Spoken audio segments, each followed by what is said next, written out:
नमस्कार दोस्तों मेरा नाम जितेश पंत और मैं एक entrepreneur, motivational speaker, leadership consultant और एक डायरेक्ट सेलर हूं। आज हमारे साथ हम बड़े खुशकिस्मत हैं। आज हमारे साथ संजय के चड्ढा सर जी हैं, जो कि सुप्रीम कोर्ट के सीनियर लॉयर हैं और आप कई चैनल्स में संजय सर को देखते रहते होंगे हर दूसरे दिन, चाहे वो आज तक हो, चाहे जी, चाहे न्यूज 18, चाहे लोकसभा, चाहे दूरदर्शन। तो संजय सर आज हमारे पास किसी खास वजह से हैं और मैं शुरू में ही शुक्रिया अदा धन्यवाद करना चाहूंगा संजय सर का कि आज बड़ा कीमती समय उन्होंने अपने व्यस्त शेड्यूल से हमें दिया है। किस लिए है आप सभी जानते हैं कि हम जितने भी डायरेक्ट सेलर्स हैं, कुछ बहुत सी चीजें चर्चित हैं और ये जो एक्ट हमारा आया है, भारत का राजपत्र, ये जो एक्ट, कंज्यूमर प्रोटेक्शन एक्ट जो हमारा आया है, रूल जो आए 2021 के, उसको लेकर यूट्यूब में, उसको लेकर मीडिया में डिफरेंट तरह की चीजें चर्चित है। डायरेक्ट सेलिंग, मैं इस इंडस्ट्री से लगभग पिछले 20 से ज्यादा सालों से एसोसिएटेड हूं और कहीं ना कहीं जो इंडस्ट्री भारत में है वो लगभग इन 20 सालों में या 20 से भी ज्यादा सालों में आज की डेट में 16,776 करोड़, ये मैं नहीं बता रहा, ये इकोनॉमिक्स टाइम्स की IDSA की खबर बता रही है कि 16,776 करोड़ की है। और पिछले साल जो हमारा साल निकला है, उस फाइनेंशियल ईयर में ये इंडस्ट्री 28.26% से ग्रो की है। 70 लाख से ऊपर लोगों को रोजगार देती है और 50% से ज्यादा लोग दोस्तों उसमें महिलाएं हैं। तो महिला सशक्तिकरण में ये इंडस्ट्री बहुत बड़ा रोल प्ले कर रही है, वुमेन एम्पावरमेंट में बहुत बड़ा रोल प्ले कर रही है। फिर से आपके सामने लाना चाहूंगा संजय के चड्ढा सर की तरफ ध्यान आपका। संजय के चड्ढा सर का 26 साल का अनुभव है लॉ का। BSK लीगल नाम की फर्म जो पूरे इंडिया में जिसकी ब्रांचेस हैं और दिल्ली में हेडक्वार्टर है, संजय सर उस फर्म के कर्ता धर्ता है। चाहे आज तक हो, चाहे जी न्यूज हो, चाहे दूरदर्शन हो, चाहे लोकसभा चैनल हो, चाहे न्यूज 18 हो, हर जगह आप संजय सर को सुनते हुए देखेंगे और बड़ी जटिल सवालों का, जटिल कानून के शब्दों का वो इतनी सरलता से समझाते हैं कि हम जैसे लोग जिनको कानून की कोई समझ ही नहीं है, उनको सब समझ में आ जाता है। और इसलिए मुझे लगा कि जो भारत के टॉप लॉयर्स हैं और जो कंज्यूमर अफेयर के one of the top lawyers Bharat के हैं, उनसे बढ़िया कौन हो सकता है इन सब सवालों का जो जवाब है आप तक पहुंचाने में। हमारे कई मित्रों ने, यूट्यूबर्स मित्रों ने, कई डायरेक्ट सेलर लीडर्स ने ये चेष्टा की, लेकिन मुझे लगता है संजय सर से बढ़िया कौन व्यक्ति हो सकता है जो इन सारा जवाब कानूनी आपके सामने लाए। तो सर, मैं चाहूंगा कि आप इस चीज को, हमारे डिस्कशन को, मैं चाहूंगा कि आप हमारा मार्गदर्शन कीजिए। जो कानून आया है उसके बारे में बताइए। हमारे ज्यादा सवाल नहीं है, 3 ही मेजर सवाल हैं जो मैं इस इंटरव्यू में, इस डिस्कशन में आपके सामने लाऊंगा सर। जिसमें से सर सबसे पहला सवाल मैं चाहूंगा कि जो आपके लिए आ रहा है सर, वो है कि जो consumer protection direct selling rule जो हमारा आया है सर, इसको आप किस तरह से देखते हैं? क्या ये डायरेक्ट सेलिंग को मजबूती देता है सर? या क्योंकि बहुत से लोग पिछले 7 दिन में, क्योंकि 28 दिसंबर को सर ये नोटिफाई हुआ था पिछले साल 2021 में, बस 7 दिन पहले नोटिफाई हुआ था, 8 दिन पहले नोटिफाई हुआ था। तो बहुत से लोगों ने यूट्यूब में चीजें डाली हैं, बहुत से लोगों ने मीडिया में पढ़ा है और वो बड़ी असमंजस की स्थिति में है, क्योंकि कोई भी लॉयर्स या इस तरह का उनको चीज, अथॉरिटी नहीं दिख रही है कि वो किसकी बात माने और किसकी बात को ना माने। तो कंफ्यूजन की स्थिति है। सर, आप इस कानून को किस तरह से देखते हैं? Over to you sir. Thank you Jitesh. सबसे पहले तो बहुत बहुत आभार आपका, और आपने इतनी प्रशंसा मेरी करी, मैं तो मेरा दिल जो है वो गदगद हो गया। खैर, आज आपने एक बहुत अहम प्रश्न को उठाया है।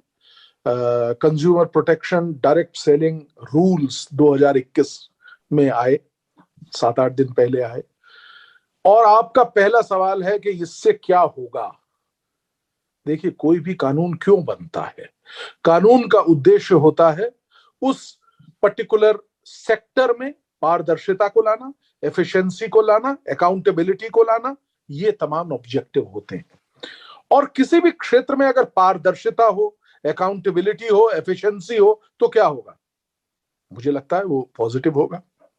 मैं आपको ये बताना चाहता हूं बड़ी जिम्मेदारी के साथ कि ये एक बहुत बहुत बहुत अच्छा स्टेप हुआ है। तमाम जो लोग हैं, आपने बताया 70 लाख लोग हैं, और मैं एंटिसिपेट करता हूं 7 करोड़ लोग हो जाएंगे। क्यों? क्योंकि ये एक अब आप आप ये जानिए कि इस कानून के आने से आपका जो क्षेत्र है जिसमें आप काम करते हैं, वो क्षेत्र अब फोर्टिफाइड हो गया है, एक किला बन गया है आपके समक्ष। जान लीजिए इस बात को। लाल किले से जैसे कवर हो जाते थे ना पहले जमाने में, ऐसे ही अब एक किला बना दिया गया है। हर चीज को डिफाइन किया गया है। कंज्यूमर प्रोटेक्शन एक्ट का जो इससे पहले एक्ट था 86 में आया था, पिछले 34 साल से कंज्यूमर प्रोटेक्शन एक्ट हमारे देश के लोगों की सेवा कर रहा है। निश्चित तौर पे इस एक्ट का सिर्फ एक ही उद्देश्य है, कंज्यूमर प्रोटेक्शन, अर्थात कंज्यूमर का प्रोटेक्शन करना।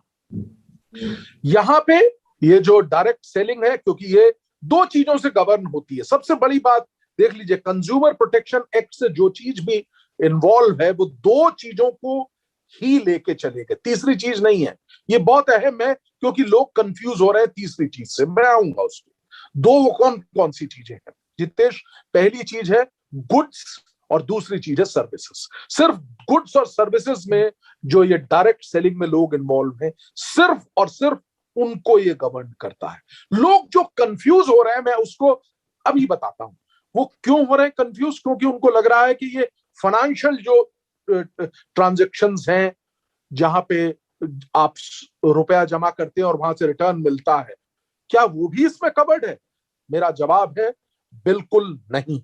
तो इसलिए मैं आपके माध्यम से, क्योंकि आपकी जो आपने इस वीडियो को बनाने के लिए आज सुबह ही मुझे फोन किया था और मैं सहर्ष राजी हुआ, क्योंकि मेरा एक उद्देश्य है जीवन में, स्प्रेडिंग लीगल अवेयरनेस। मैं चाहता हूं कि सब लोगों को पता हो क्या है कानून, और आपका ये जो आज का कार्यक्रम है ये सिर्फ और सिर्फ इसी उद्देश्य से है। मैं अपने आप से ये कहना चाहता हूं, आप भी सब लोग इस कानून का तहे दिल से स्वागत करिए। ये आपको मजबूती देने के लिए बनाया गया है। जितने भी लोग डायरेक्ट सेलिंग इंडस्ट्री में हैं, उनको मजबूती देने के लिए ही इसका एक ही उद्देश्य है। आप, मुझे लगता है कि इससे ज्यादा मैं क्या कहूं, बहुत बहुत बहुत आपको मजबूती देगा। कोई काम कम नहीं होगा, काम अब मल्टीप्लाई होगा, ये नोट कर लीजिए। और आप जब मुझसे आज से जब बाद में बात करिएगा, आप देखिएगा ये प्रत्यक्ष रूप से ये आपके समक्ष आएगा। 16,740 करोड़ आपने कहे, आप ही से ज्ञान मिला है मुझे अभी। 16,740 करोड़ रुपए का रेवेन्यू जो इंडस्ट्री ले रही है। मैं ऐसा सोचता हूं कि आपने बताया पिछले साल कोरोना में जब सारी इंडस्ट्री डूब रही थी, तब इसमें 28% की ग्रोथ रही है। यही ग्रोथ आगे भी रहेगी, ऐसा मेरा मानना है। और ये सरकार का जाना, देखिए 2016 में मेरे ख्याल गाइडलाइंस आई थी, बिल्कुल सर, तब से लेके अभी तक सरकार ने बहुत प्रयास किए, तब जाके ये आया है। और ये पॉजिटिव है, बहुत बहुत पॉजिटिव। आप मुझसे सवाल पूछिए, मैं बताऊंगा। आप एक नेगेटिव अगर दिखा देंगे, मैं बाहर हूं।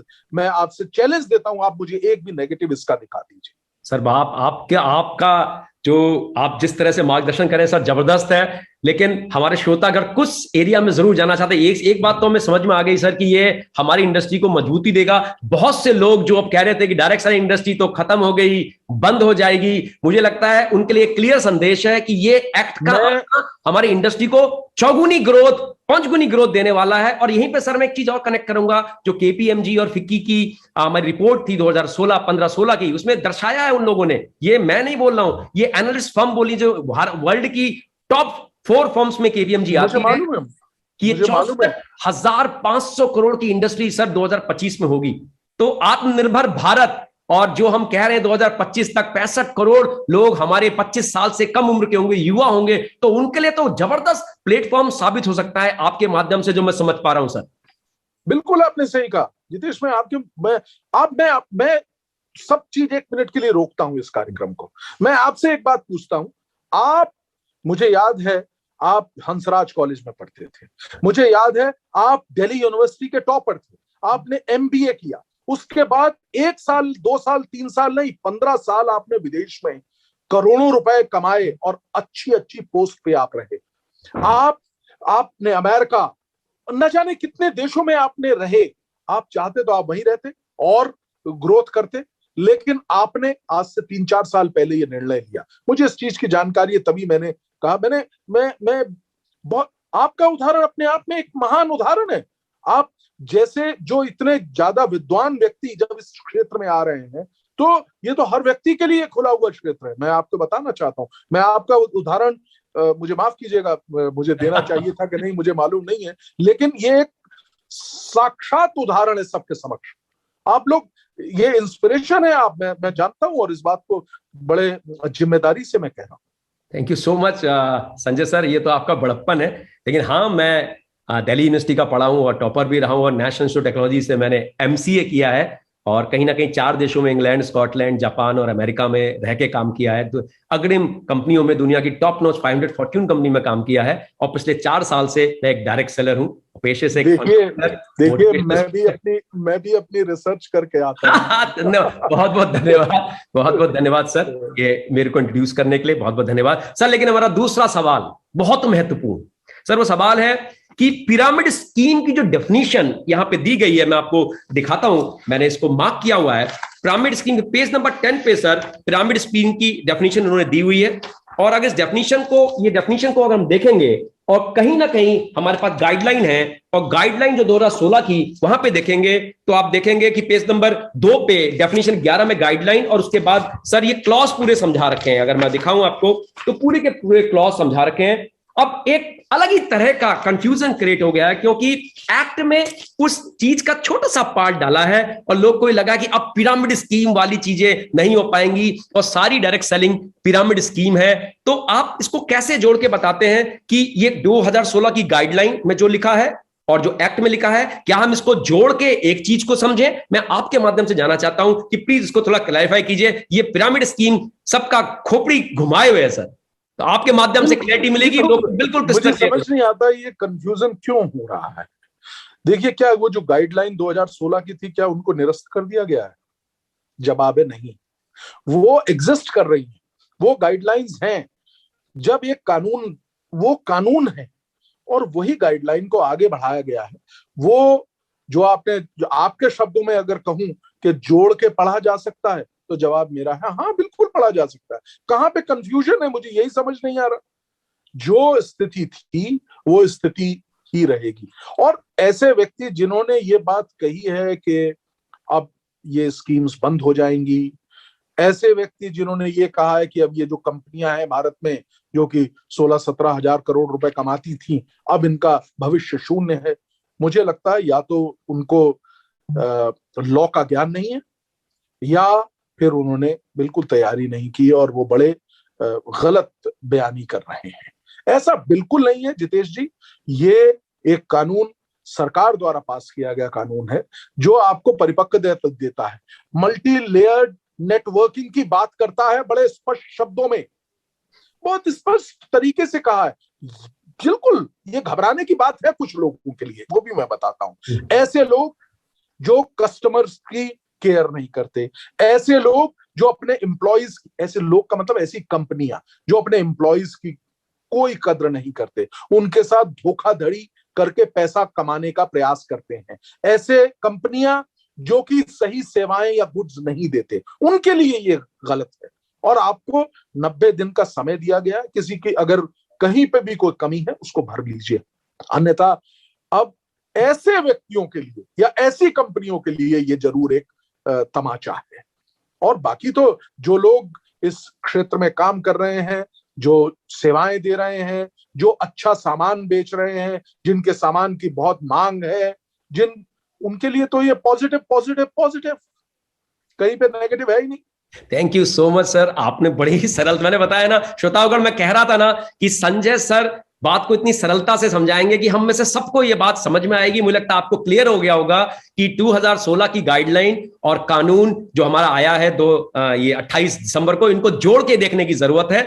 और अगर कोई चीज दो एक्ट में कह दी गई है और गाइडलाइन में नहीं है, तो एक्ट मान्य होगा और गाइडलाइन की बात को नहीं माना जाएगा। लेकिन गाइडलाइन में है और एक्ट में नहीं है तो गाइडलाइन मान्य होगी। सर मैं इसको ऐसे ही समझूं सर, दोनों को जोड़ के देखा जाए। आप कह रहे हैं, देखिए एक्ट नहीं है, रूल है। कंज्यूमर प्रोटेक्शन एक्ट 2019 का है, जो कि अगस्त 2019 में आया था। और मुझे अभी भी याद है 20 जुलाई 2020 को उसको लागू किया गया था। और मुझे एक चीज और याद है, मैंने एक 20 जुलाई 2020 को ही एक वीडियो भी बनाया था जो इसी विषय पे था कि कैसे कंज्यूमर प्रोटेक्शन एक्ट के विषय में। तो हमने तो बहुत काम किया है कंज्यूमर प्रोटेक्शन एक्ट में। हम बहुत जिम्मेदारी से आपसे बात शेयर कर रहे हैं कि ये एक बहुत बहुत पॉजिटिव स्टेप है, not only towards the consumers of this country but also towards the companies who are into the business of direct selling, people who are involved, all those 70 lakh people who are involved in this business, direct selling business, they should celebrate, I must say. And I'm saying it with all the pride, I'm saying so. तो नया साल हमारे लिए जोश लेके आया, 2022 direct selling के लिए एक अलग ही तरह की चीज लेके आया है, जिसकी चीजें, क्योंकि सर बहुत सी यूनिवर्सिटीज में ऐसा डिप्लोमा कोर्स भी प्लान लग गए हैं सर इसको, और बहुत जगह कोर्सेज में डायरेक्ट सेलिंग नेटवर्क। उसका कारण है जितेश जी, उसका कारण क्या है? उसका कारण है कि ये एक भविष्य जिसे कहते हैं सनराइज इंडस्ट्री है ये, यानी कि ये उदय हो रही है। और एक और बात मैं आपके माध्यम से कहना चाहता हूं, ये वो इंडस्ट्री है जिसे टेक्निकल टर्म में अगर हम कहें टेक ऑफ स्टेज पे है अभी ये इंडस्ट्री।